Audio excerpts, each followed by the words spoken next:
तिरुपती बालाजीच्या दर्शनाला जाणारा जवळपास प्रत्येक भाविक एक गोष्ट आवर्जून घेऊन येतो. ती म्हणजे तिरुपतीचा प्रसिद्ध लाडूचा प्रसाद. हा लाडू केवळ गोड पदार्थ नाहीये, तर तो भगवान श्री व्यंकटेश्वरांचा आशीर्वाद आहे. या प्रसादामागे श्रद्धा, इतिहास आणि परंपरेचा सुंदर संगम आहे. आता ही लाडू परंपरा कशी सुरू झाली, चला जाणून घेऊयात. प्राचीन काळी तिरुमला मंदिरात दर्शनासाठी येणाऱ्या भाविकांना फळं, पायसम, पोंगल किंवा इतर नैवेद्याचा प्रसाद दिला जात असे. काळानुसार भाविकांची संख्या वाढत गेली. लाखो भाविकांना टिकाऊ, सहज नेता येईल आणि सर्वांना समान प्रमाणात देता येईल असा प्रसाद आवश्यक होता.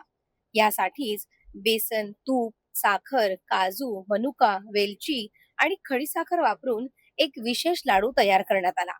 हा प्रसाद भाविकांना आवडला आणि हळूहळू तोच तिरुपतीचीही ओळख बनला.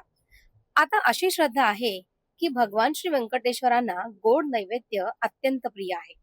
भक्त प्रेमाने अर्पण केलेला नैवेद्य देवाला अर्पण झाल्यानंतर तोच प्रसाद बनतो आणि तोच भक्तांमध्ये वाटला जातो. तिरुपतीचा लाडू हा केवळ मिठाई नसून भगवंतांचा आशीर्वाद म्हणून भाविक घरी घेऊन जातात. अनेक जण तो कुटुंबीय, मित्र आणि नातेवाईकांमध्ये सुद्धा वाटतात, कारण प्रसाद वाटल्याने पुण्य आणि आनंद वाढतो अशी श्रद्धा आहे. मंदिराच्या परिसरात पोटू नावाचं एक विशाल पारंपरिक स्वयंपाकघर आहे. येथे दररोज लाखो लाडू तयार केले जातात. अनुभवी कर्मचारी आणि पुजाऱ्यांच्या देखरेखीखाली स्वच्छता, गुणवत्ता आणि पारंपरिक पद्धती यांची विशेष काळजी घेऊन हा लाडू तयार केला जातो.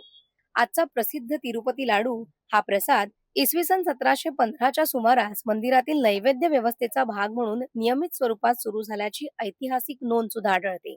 पुढे तो मंदिराची ओळख बनला. इतकंच नाही, तर 2009 मध्ये तिरुपती लाडू हा भौगोलिक मानांकन अर्थातच त्याला जीआय टॅग मिळालं.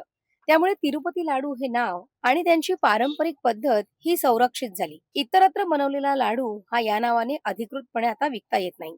आता तिरुपतीचा लाडू इतका प्रसिद्ध का आहे, तर त्याची चव आणि सुगंध अनेक दशकांपासून एकसारखी राखली गेली आहे. प्रसाद बनवण्यासाठी उच्च दर्जाचं साहित्य वापरलं जातं. प्रत्येक लाडू विशिष्ट वजन आणि प्रमाणानुसारच तयार केला जातो.